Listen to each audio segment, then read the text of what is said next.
Hello ladies, I'm back today and today I'm sharing with you some of my most savage dating skills and communication techniques. Now in the past I've been very mindful not to put too many of these out here on YouTube because in the wrong hands these can really be used to manipulate men, and you guys know that my work is very sacred.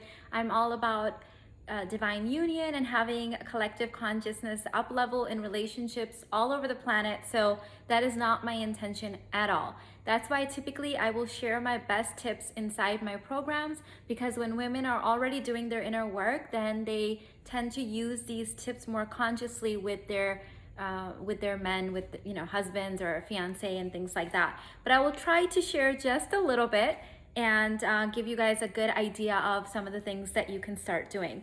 So number one savage dating skill that already is going to put you way ahead of everyone else and yourself, your triggered responses, is to have crystalline clarity and a plan before you start dating. So, as they say, don't build before you plan, right? So you have to plan. And so know what's the purpose of your dating, right? If you're 22, 23, maybe you just want to see what it feels like to date someone. But if you are, 25 or over, maybe you are serious about finding your divine union. But have this be really, really clear. This is why I recommend having a love list.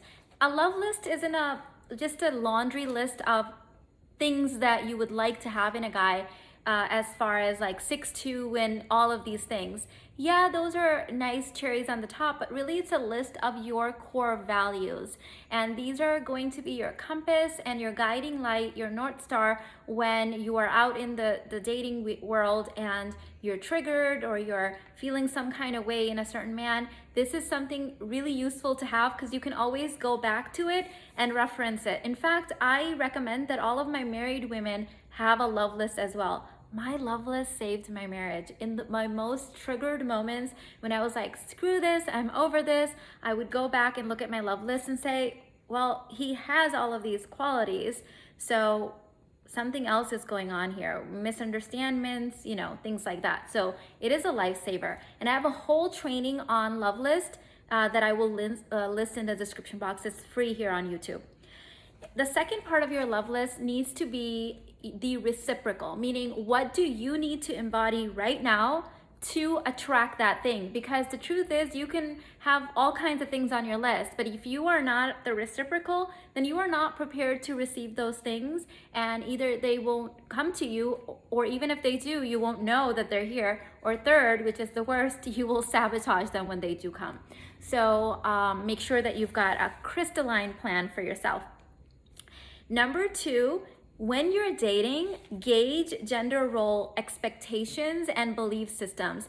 Keep in mind that in the post-feminist world, third wave feminism, men are really, really confused about what they're allowed to say or do in relationships. Unconscious men. Conscious men know, but they also walk on eggshells because they don't want to offend the right or the wrong person, right?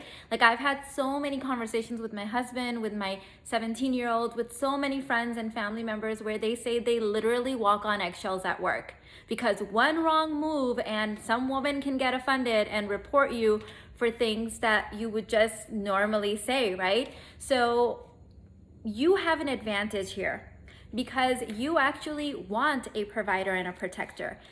But know that he may not know this, and he may not think it's appropriate to pay for you on the date or open doors anymore.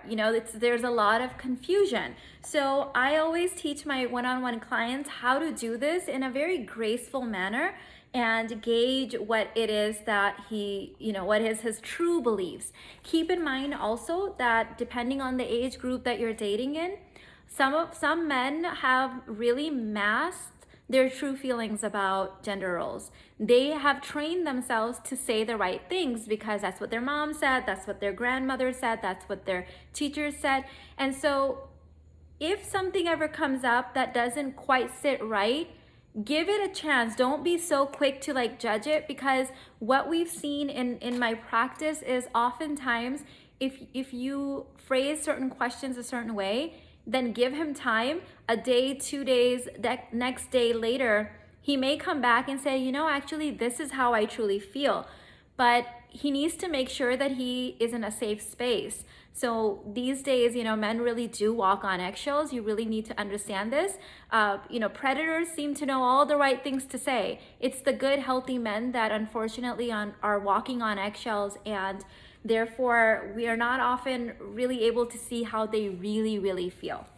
So with one of my recent clients, she first established that gut level emotional response, made him feel like anything he said was okay. He was most welcome to share his opinions. And as she got that more and more of that gut level reaction, and he felt very accepted, when she asked about some of these things very casually, he was able to share his most deepest, you know, most authentic feelings about this. And it turns out they're on the same page. Now, if she had done this on the first date without gauging, you know, and seeing that he's comfortable with her, he probably would have given her some politically correct response, and then she would have said, oh, never mind, you know, he's not going to be the one. So timing is everything. Okay. Some things that you can do is use words that trigger his provider DNA and his protector DNA. And these are special words. They're words like help. Okay, so just say, oh, I would love some help with this. This really, it's like it bypasses programming, it bypasses cultural conditioning, and really goes deep down to that provider DNA. Another word is advice. I would love your advice about this, okay? Make it authentic, things that you generally, you know, need help with, but these are just simple, easy things that you can do to start getting past the programming underneath, so you can activate those provider codes. Another one is feedback. Would love your feedback on this. I was really confused about this. Would love your feedback. It's very casual, it's very light, and always remember that the deepest, most human needs are to feel accepted for who they are. So to feel like they belong. It is okay that he has different opinions than you, right? That is most welcome. There's a big difference in being disagreeable, right? And or agreeing with everything he's saying. And this is a hard concept to explain, but here's how I can explain it. A lot of times when I try to teach this stuff here on YouTube, my clients and students understand this because they've been doing their inner work. Women can think, well, I don't agree with that, and but you know, what about bad behavior and things like that?